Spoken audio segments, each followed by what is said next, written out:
প্রথম এনকাউন্টারটা আমরা এই রাজ্য সরকারের কাছে দেখবো এই চন্দ্রের খনিগুলোকে দিয়ে।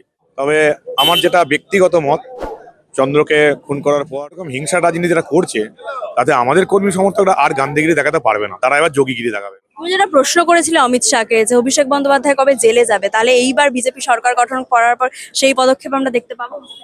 ওর তো জেলে যাওয়াই উচিত। 150 কোটি টাকার সম্পত্তি বাজেয়াপ্ত হয়েছে মানি লন্ডারিং এ। তৃণমূলের কোনো অস্তিত্ব থাকবে না, নেতাগুলো কর্মীগুলো একটাও থাকবে না, ঠিক যেটা তারা 21 সালে করেছিল।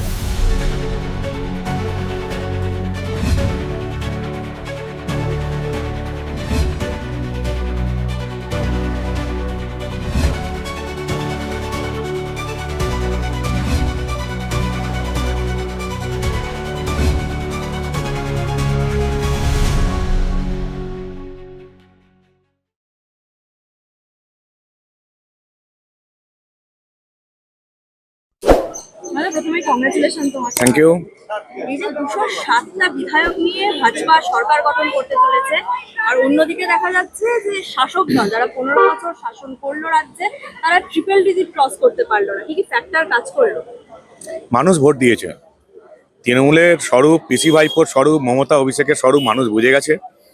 মানুষ ঢেলে ভোট দিয়েছে, পরিবর্তন করার জন্যই মানুষ ভোট দিয়েছে। ফলে 207টা শুধু সংখ্যা মাত্র, 240 পেরিয়ে গেলেও কিছু এসে যেত না। মানুষ স্বতঃস্ফূর্তভাবে ভোট দিয়েছে বিজেপিকে। মানে আপনার কি মনে হয় যে তৃণমূলের কোন কোন ফ্যাক্টর গুলো এই তৃণমূলের পতনের জন্য সবচেয়ে বেশি দায়ী?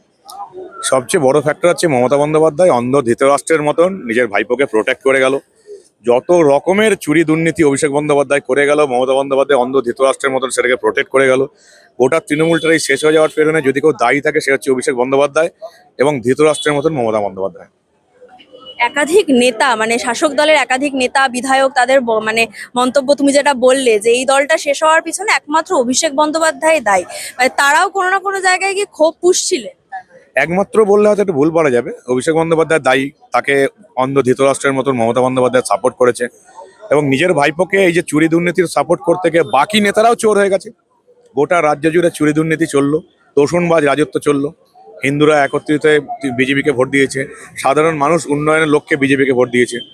এবারে প্রার্থী কোনো ফ্যাক্টর ছিল না, বিজেপিকে আর পদ্মফুলকে লোকে ঢেলে ভোট দিয়েছে। মমতা বন্দ্যোপাধ্যায় হারের পর বললো যে বিরোধী ঐক্য মজবুত করার কথা, ইন্ডিয়া জোটকে নিয়ে তারা দিল্লি দখল করবে। মমতা বন্দ্যোপাধ্যায় নির্লজ্জার নচ্চার মহিলা রাজনীতিবিদ এই ভারতবর্ষে আসেনি।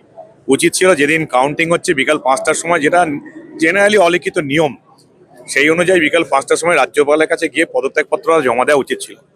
উনি এমন নির্লজ্জের মতন কাজ করলেন, বাবা সাহেব আম্বেদকর যখন সংবিধান লিখছিলেন তখন মনে ভাবতে পারেননি যে মমতার মতন এরকম নির্লজ্জার নচ্চার একজন মহিলা কখনো রাজ্যের মুখ্যমন্ত্রী হবে আর পদত্যাগপত্রটা দেবে না। এই মহিলাকে নিয়ে যত কম কথা বলা যায় তত ভালো। তিনি ইতিহাসের পাতায় হয়ে গেছেন এখন। উনি পদত্যাগপত্র বা ইস্তফা যদি না দেয়, নতুন সরকার গঠনে কি কোনো রকম সমস্যা হতে পারে? কোনো সমস্যা হবে না। কি সমস্যা হবে? ভোট হয়ে গেছে, বিজেপি জিতে গেছে, নতুন সরকার গঠন হবে, কোনো সমস্যাই হবে না। উনি একটু নাটক করার চেষ্টা করছেন, দুজনে মিলে রাজ্যে অশান্তি করছেন। শাসক দল জিতে যাওয়ার পরে, মানে বিজেপি এখন শাসক দল জিতে যাওয়ার পরে বিজেপি শান্তি চাইছে আর বিরোধী দল অশান্তি করছে। কখনো এরকম হয়েছে ভোটে জিতে যাওয়ার পর একটা দলের 3-4 জন মার্ডার হয়ে গেল? আজ অব্দি কখনো হয়নি। আমাদের রাজ্য সভাপতি শ্রমিক ভট্টাচার্য বারবার শান্তির বার্তা দিচ্ছেন। তিনি যদি একবার বলেন এর পাল্টা প্রতিশোধ নিতে হবে, তাহলে তৃণমূলের কোনো অস্তিত্ব থাকবে না, নেতাগুলো কর্মীগুলো একটাও থাকবে না, ঠিক যেটা তারা 21 সালে করেছিল। মমতা বন্দ্যোপাধ্যায় নিজে দাঁড়িয়ে থেকে দুদিন ধরে অত্যাচার করেছিলেন পশ্চিমবঙ্গে, সেটা কিন্তু আমাদের দল কিন্তু সেটা হতে দেয়নি। অন্যদিকে দেখা যাচ্ছে, তুমিও জানো যে গতকাল রাতে শুভেন্দু অধিকারীর আপ্ত সহায়ক চন্দ্রনাথ রথ, তাকে খুন করা হয়েছে। তিনি তো একজন অরাজনৈতিক ব্যক্তিত্ব ছিল, মানে এই খুনের পিছনে কি কারণ আছে বলে আপনার মনে হয়? কি কারণ সেটা তো পুলিশ খুঁজে বের করবে। তবে আমার যেটা ব্যক্তিগত মত, চন্দ্রকে খুন করার পর মানে শুভেন্দুদাকে দমানোর জন্য এরকম একটা চেষ্টা করলো। শুভেন্দুদার প্রতি একটা দুটো আসনে জিতেছেন, ভবানীপুরে মমতা বন্দ্যোপাধ্যায়কে হারিয়েছেন, এটা একটা প্রতিহিংসা। আমার যেটুকু আমার ব্যক্তিগত মত যেটা মনে হয়েছে, এটা একটা প্রতিহিংসা। আর সবচেয়ে বড় কথা, অভিষেক বন্দ্যোপাধ্যায়কে গ্রেপ্তার করা উচিত। গোটা ভোট পর্বটা ওই যে আমার মেমারি বিধানসভায় গিয়ে বাস স্ট্যান্ডের সামনে গিয়ে যে হুমকি দিয়ে এলো, 4 তারিখের পর ডিজে বাজবে, আমি মমতা বন্দ্যোপাধ্যায়ের মতো নই, আমি কাউকে ছাড়বো না, সবাইকে দেখে নেবো, এই হুমকিগুলো দেওয়ার জন্য তো অভিষেক বন্দ্যোপাধ্যায় এখন জেলে থাকার কথা ছিল। কেন অভিষেক বন্দ্যোপাধ্যায় এখন ফ্রিলি ঘুরে বেড়াচ্ছে আমি বুঝতে পারছি না। তুমি যেটা প্রশ্ন করেছিলে অমিত শাহকে যে অভিষেক বন্দ্যোপাধ্যায় কবে জেলে যাবে, তাহলে এইবার বিজেপি সরকার গঠন করার পর সেই পদক্ষেপ আমরা দেখতে পাবো। ওর তো জেলে যাওয়াই উচিত। 150 কোটি টাকার সম্পত্তি বাজেয়াপ্ত হয়েছে মানি লন্ডারিং অ্যাক্টে। ওর তার দিনে তিহার জেলে থাকার কথা ছিল। গোটা নির্বাচনী পর্বটা যা উস্কানি দিয়েছে, ওকে ইলেকশন কমিশনকে জেলে পাঠানোর কথা ছিল। এই রাজত্বে এই ফেরেববাজ ভাইপোটে সবচেয়ে বেশি উস্কানি দিয়েছে এবং যার জন্য এই কাণ্ডগুলো ঘটছে। কিন্তু আমাদের পার্টি থেকে পরিষ্কার বলে দেওয়া হয়েছে কোনো রকম হিংসা বরদাস্ত করা হবে না। আমরা এখন কিন্তু খুব শান্তির রাজনীতি করছি, সবাইকে শান্ত রেখেছি। আমার বিধানসভা এলাকায় ওই দু একটা শুধু ওই তালা দেওয়ার ঘটনা ঘটেছে, আমি নিজে দাঁড়িয়ে থেকে এবং আমার কর্মীদের দিয়ে সমস্ত তালা খুলিয়ে দিয়েছি। কিন্তু কথা হচ্ছে তৃণমূল যেরকম হিংসা রাজনীতিটা করছে, তাতে আমাদের কর্মী সমর্থকরা আর গান্ধীগিরি দেখাতে পারবে না, তারা এবার যোগীগিরি দেখাবে। আমরা যদি একটু পিছনের দিকে যাই তাহলে দেখা যাবে 2013, 2018 এবং 2021 প্রত্যেকবারই শুভেন্দু অধিকারীর আত্মসহায়ক থেকে শুরু করে দেহরক্ষী প্রত্যেককেই খুন করা হয়েছে। তদন্ত সেভাবে করা হয়নি, এক্ষেত্রে কি গাফিলতি থাকবে না? এই ক্ষেত্রে ঠিকঠাক ভাবে তদন্ত করবে? এবার তো আমাদের সরকার, এতদিন তো বিজেপির সরকার ছিল না, এবার বিজেপির সরকার এসছে, তদন্ত হবে। এবং আপনারা দেখুন, এই যে গতকাল চন্দ্রকে নিয়ে যে ঘটনাটা ঘটলো, প্রথম এনকাউন্টারটা হবে। ওই যে বললাম না, গান্ধীগিরি আমরা দেখাচ্ছি, গান্ধীগিরির পাশাপাশি আশা করবো আমার দল, আমার সরকার যোগীগিরিও দেখাবে।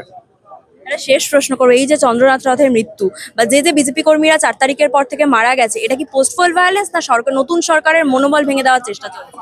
এটা একটা বিচ্ছিন্নতাবাদ ঘটানোর চেষ্টা, একটা অশান্তি সৃষ্টি করার পরিকল্পিত চেষ্টা। এটা পিসি ভাইপোই আছে এর মধ্যে, অন্য কেউ নেই। এরা দেখাতে চায় যে সরকার, নতুন সরকার আসার পর বিজেপির আমলেও এই ঘটনাগুলো ঘটছে, এটা দেখাতে চায়। আমি আশা করবো আমাদের নতুন সরকার আসার পর, নতুন সরকার শপথ নেওয়ার পর, চন্দ্রর সঙ্গে যে ঘটনা ঘটলো, আমার খুব কাছের লোক ছিল, কারণ তোমরাও ভালো করে জানো যে ওর মাধ্যমেই শুভেন্দুদার সঙ্গে সবার যোগাযোগ হতো, ওই সবাইকে ফোন করতো। গত 4-5 বছর ধরে আমার সঙ্গে খুব ভালো সম্পর্ক, জেতার পর খুব খুশিতে ছিলাম। গতকালের ঘটনার পর মনটা সত্যি ভেঙে গেছে। আমি আশা করবো প্রথম এনকাউন্টারটা আমরা এই রাজ্য সরকারের কাছে দেখবো, এই চন্দ্রের খুনিগুলোকে দিয়েই। খগেনবাবু, এই যে ভাজপার বিপুল জয়, 207টা বিধায়ক নিয়ে সরকার গঠন করতে চলেছেন আপনারা 9ই মে, কিন্তু এই যে শাসক দল যারা 15 বছর ধরে শাসন করলো, তারা ট্রিপল ডিজিট ক্রস করতে পারলো না। কি কি ফ্যাক্টর কাজ করলো এই ক্ষেত্রে?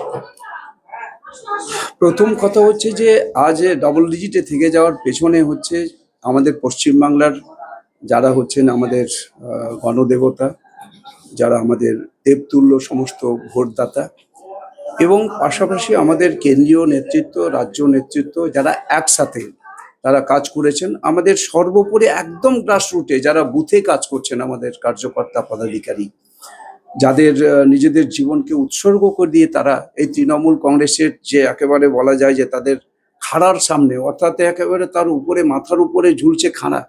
আপনারা দেখেছেন কিভাবে এখানে আক্রমণ হয়েছে, মুর্শিদাবাদে হয়েছে, মালদাতে হয়েছে, আমাদের খাগড়াগড় থেকে শুরু করে বিভিন্ন জায়গাতে কিভাবে আক্রমণ হয়েছে, পশ্চিমবাংলা, হাওড়া ইত্যাদি। তার আপনারা দেখেছেন হাওড়াতেও তার নির্বাচনের পরে কিভাবে তার ফলাফল মানুষ কিভাবে তাদের বিরুদ্ধে, অর্থাৎ তৃণমূল কংগ্রেসের বিরুদ্ধে রায় দিয়েছে। আজ হচ্ছে যে এটা, এই যে হিংসা রাজনীতি মানুষ মেনে নিতে পারেন না। মহিলাদের উপর আক্রমণ হবে, মহিলারা আক্রান্ত হবে, তারা ধর্ষিতা হবেন, খুন হবেন। যুবরা এখানে তার পরিবার পরিজন, তার পরিবারের সমস্ত স্ত্রী, কন্যা, পুত্র সবকে ছেড়ে, বাবা মা, বৃদ্ধ বাবা মাকে ছেড়ে বাইরে তারা হচ্ছে পরিযায়ী শ্রমিক হিসেবে কাজ করবেন।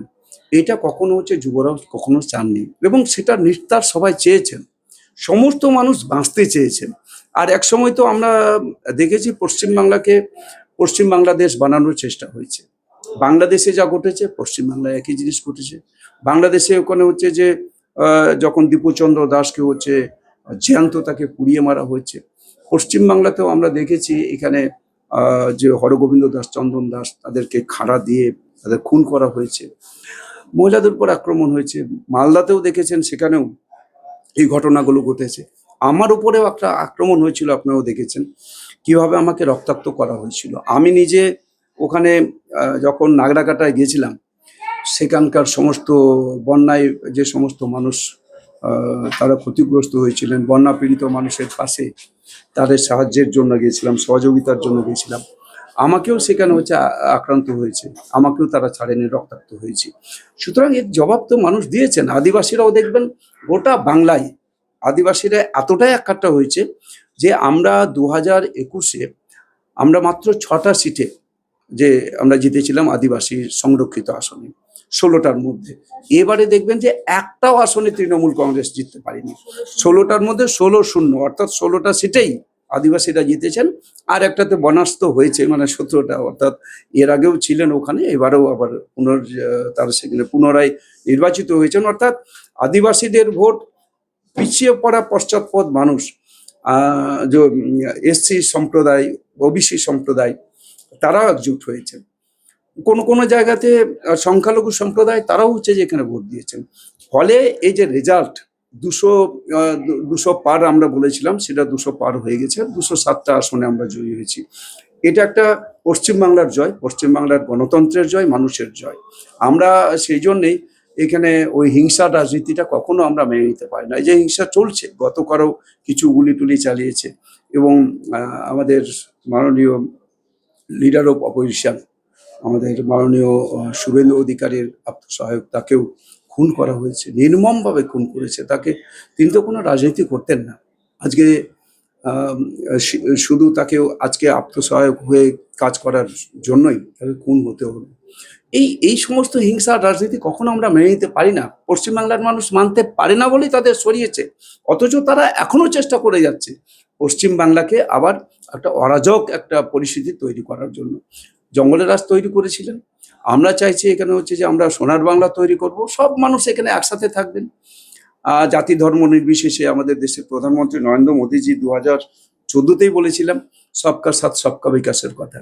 আর সবকা সাথ সবকা বিকাশ, সবকা বিশ্বাস, সবকা প্রয়াসের ভেতর দিয়ে আমাদের দেশকে আরো যাতে আমরা এগিয়ে নিয়ে যেতে পারি, সারা বিশ্বের কাছে তুলে ধরতে পারি একটা যে উন্নয়ন একটা দেশ হিসেবে, একটা যে দেশ হচ্ছে আত্মনির্ভর দেশ হিসেবে। এরা ওটা কিছুতেই মেনে নিতে পারে না। অপোজিশনরা সবসময় মনে করে যে তাদের স্বার্থে তারা সরকার চালাবে, চেয়ার হবে তাদের। অর্থাৎ এখানে যেটা সরকারের দায়িত্ব হচ্ছে সব মানুষের, তাদের হচ্ছে উন্নয়নের জন্য করবে। সরকারের দায়িত্ব সমস্ত মানুষকে সব রকমের তাদের পরিষেবা দেবে। এখানে ওরা শুধু নিজেদের পরিষেবাটাই তারা দেখতে চায়, সেটাই হচ্ছে অপোজিশনদের। আপনি কংগ্রেস বলুন, তৃণমূল বলুন, বা এখানে অন্যান্য অপোজিশন যারা আছে, বিরোধী দল আছে, তাই আজ যে এগুলো হচ্ছে। আমরা অবশ্যই 9 তারিখে আমাদের এখানে মুখ্যমন্ত্রী হবেন। তারপর থেকে এখানে আমাদের দেশের স্বরাষ্ট্রমন্ত্রী যেটা বলেছিলেন, যে উনি তো বলেছেন যে ভারতীয় জনতা পার্টি মানুষের কাছে, আমরা এটাও ঘোষণা করেছিলাম আমাদের ঘোষণাপত্রে, যে যারা এই সমস্ত করছে, যারা অন্যায় করছে, যারা দুর্নীতি করছে, যারা চুরি করছে, যারা নারীদের অত্যাচার করছে, যারা এখানকার যুবদের পরিযায়ী শ্রমিকে পরিণত করছে, তাদের উল্টো করে সোজা করার দায়িত্ব বিজেপির, সেটা করা হবে। আগামী 9ই মে সরকার গঠন হবে, নতুন মুখ্যমন্ত্রী শপথ গ্রহণ করবে, বিধায়করা শপথ গ্রহণ করবে, কিন্তু মমতা বন্দ্যোপাধ্যায় তিনি ইস্তফা দিতে নারাজ। উনি তো এতটাই তার চেয়ারের মোহ, মুখ্যমন্ত্রীর চেয়ারটা 15 বছর ধরে তিনি ভোগ করেছেন শুধু নিজের স্বার্থে, তার পরিবারের জন্য। মুখ্যমন্ত্রীর চেয়ারটাকে ব্যবহার করেছেন তার পরিবারকে ফুলে ফেপে একেবারে কলা গাছ, মানে মানে কি বলবো, ওদের হচ্ছে কত কোটি টাকার মালিক, তার ভাইপো থেকে শুরু করে বাকি সব ভাই যারা আছেন, তার কত কোটি টাকার মালিক নিজেরাও জানে না। শুধু এই মুখ্যমন্ত্রীর চেয়ারটাকে হচ্ছে যে এই হিসেবে ব্যবহার করেছেন। আর যারা আজকে গরিব, তো গরিবই থেকে গেছে। আর কেন্দ্রীয় সরকার যেহেতু এই পিছিয়ে পড়া মানুষের জন্য সাহায্য, যে সমস্ত উন্নয়নের পরিষেবা দিচ্ছেন, যে সমস্ত প্রকল্পের টাকা রাজ্য সরকারের মাধ্যমে খরচ করার জন্য দেওয়া হয়েছে, সেগুলো সাধারণ মানুষের কাছে পৌঁছায়নি। এইগুলো হচ্ছে সব ওই তৃণমূল কংগ্রেসের যারা এখানকার মন্ত্রী, বিধায়ক, সাংসদ, এখানকার পঞ্চায়েতের পৌরসভার যারা সদস্য, যারা পঞ্চায়েত পৌরসভার যারা প্রধান, তাদেরই কাছে গেছে, তারাই আজকে বড় লোক হয়েছেন, তারাও কোটি কোটি টাকার মালিক হয়েছেন, বাড়ি গাড়ি সবকিছু হয়েছে। তো সাধারণ মানুষ একেবারে যারা গরিব, তাদেরকে পরিযায়ী শ্রমিক, তো পরিযায়ী শ্রমিক হিসেবেই থাকতে হয়েছে, গরিব তো আরো গরিব হয়েছে। তার মানুষ হচ্ছে তার জবাব দিয়েছেন এই নির্বাচনে। তারা পরপর 3বার দেখেছেন, 3বারে মানুষের সর্বনাশ করেছে। এবার 4র্থবারের জন্য মানুষ আর আসতে দেয়নি। এবং পশ্চিমবাংলাকে যেভাবে ওরা বাংলাদেশ করার চেষ্টা করেছিল, সেটা আর তৃণমূল কংগ্রেস তা সফল হয়নি। মানুষ তাকে এটাকে পুরোপুরিভাবে অসফল করে দিয়েছে তাদের। মমতা বন্দ্যোপাধ্যায় বিরোধী ঐক্য মজবুত করার বার্তা দিয়েছেন সাংবাদিক সম্মেলন করে। তিনি বিরোধী ঐক্য তো অনেকবার করেছেন, অনেকবার ইন্ডি জোট, তারপরে বিভিন্ন জোট ফোট ইত্যাদি করেছেন। তার আপনারা দেখেছেন যে এখানে শিল্প আনার নাম করে বহু শিল্প সম্মেলন করেছেন। কোনো শিল্প তো হয়নি, বরঞ্চ এখান থেকে শিল্পপতিরা চলে গেছেন। এখান থেকে বড় বড় শিল্প চলে গেছে, 6,000-এরও বেশি শিল্প চলে গেছে। আমাদের এখানে পশ্চিমবাংলাকে একটা বলা যায় যে শিল্পের এক সময়তে আমরা যখন হচ্ছে প্রথম স্তরে ছিলাম, প্রথম সারিতে ছিল, আজকে শিল্প হচ্ছে একদম শেষের দিকে চলে গেছে। এই 15 বছর একেবারে শেষ গুটিয়ে দিয়েছে শিল্প কারখানাগুলোকে। তো ঠিক একইভাবে এখানে হচ্ছে উনি শুধু তার নিজের স্বার্থেই বলেন যে এখানে জোট তৈরি করতে হবে। আবার জোটের কথা তিনি বলছেন, আবার স্বপ্ন দেখছেন, তিনি আবার রাস্তায় নেমে নাকি আন্দোলন করবেন। অগ্নিকন্যা তো ছিলেন, এখন তো অগ্নিকন্যা কেউ বলে না। এখন ওরা কি বলে ধাপ্পা কন্যা হিসেবে বলে সব। মমতা ব্যানার্জি এখন সবাই বলে এখানে হচ্ছে যে একজন ভাওতা ব্যানার্জি বলে সবাই বলতেন। তো ভাওতাবাজির কথা শুনে তো কোনো লাভ নাই। ও শুধু নিজের স্বার্থ ছাড়া কিচ্ছু বোঝেন না, পরিবারতন্ত্র ছাড়া কিছুই বোঝেন না। একটু আগে আপনি শুভেন্দু অধিকারীর আত্মসহায়ক চন্দ্রনাথ রাউতের খুনের কথা বললেন, কিন্তু আমরা যদি একটু পিছনের দিকে যাই, 2013, 2021, 2018 প্রতিবারই দেখা যাবে শুভেন্দুবাবুর আত্মসহায়ককে খুন করা হয়েছে, কিন্তু তদন্ত সেভাবে হয়নি। মানে কি কারণ হতে পারে যে প্রতিবার মানে এই নিয়ে চন্দ্রনাথ রাউত 4বার? না, তদন্ত ইতিমধ্যেই শুরু হয়েছে। ওই সময়তে দেখেছেন যে 2011-র পর থেকে মানুষ সত্যিকারের বিচার কেউ পায়নি। 2011-র পর থেকে দেখেছেন যে আইনটাকে পুরোপুরি তৃণমূল কংগ্রেস নিজের হাতে নিয়েছিলেন। কোর্ট কাছারি সব হচ্ছে, ওরা মনে করতেন নিজেরাই কোর্ট কাছারি, তারাই হচ্ছে জাজ সবকিছু। তাই সেই সময় কোনো তদন্ত হয়নি, কোনো রকম হচ্ছে মানুষ বিচার পাননি। আজ আমরা যদি দেখি যে আরজি করের ঘটনা থেকে শুরু করে আমাদের এখানকার নারী ধর্ষণ থেকে শুরু করে মহিলারা এতটা ধর্ষিত হয়েছে, না 4 বছরের একদম শিশু থেকে শুরু করে 80 বছরের বৃদ্ধা পর্যন্ত তারা কিভাবে ধর্ষিত হয়েছেন, তার কোনো বিচার হয়নি কোনোদিনই। তো এখন এটা তো আমরা বলেছি আমাদের এখানে আইনের শাসন থাকবে। আমরা এখানে কখনো হচ্ছে যে ওরা যেটা হচ্ছে যে রাজনীতির কারণে ওরা সবটাকে রাজনীতিকরণ করেছিল, কিন্তু ভারতীয় জনতা পার্টি কখনো রাজনীতিকরণ করতে চায় না। আজকেও আমাদের পক্ষ থেকে দেখেছেন আমাদের রাজ্যের মাননীয় সভাপতি সম্মানীয় শ্রমিক ভট্টাচার্য, তিনি বলেছেন ওরা হিংসার রাজনীতি করতো, আমরা হিংসার রাজনীতি করব না। একবারও যদি কেউ পতাকা নিয়ে কারো পার্টি অফিস ভাঙচুর করেন, বা কেউ যদি দেখা যায় যে হিংসার রাজনীতি করছেন ভারতীয় জনতা পার্টির পতাকা নিয়ে, তাহলে তাদের কাউকে রেয়াত দেওয়া হবে না, তাদের হচ্ছে দল থেকে তাড়িয়ে দেওয়া হবে, পরিষ্কারভাবে তিনি বলে দিয়েছেন। এবং দল কোনো রকম তাদের সাহায্য করবে না, প্রশাসনকেও বলে দিয়েছেন সেখানে কোনো রকম রং দেখবেন না, কোনো রং না দেখে আপনারা প্রশাসনের যে দায়িত্ব সেটা পালন করবেন। এটা হচ্ছে ভারতীয় জনতা পার্টি। শুভেন্দু অধিকারী স্পষ্ট জানিয়েছেন যে ভবানীপুরে জিতের জন্য চন্দ্রনাথ বাবুকে খুন হতে হয়েছে। আপনারাও কি সেটা মনে করেন যে মমতা বন্দ্যোপাধ্যায় পরাজয়টা মেনে নিতে পারেনি বলে এই হিংসা ছড়াচ্ছে?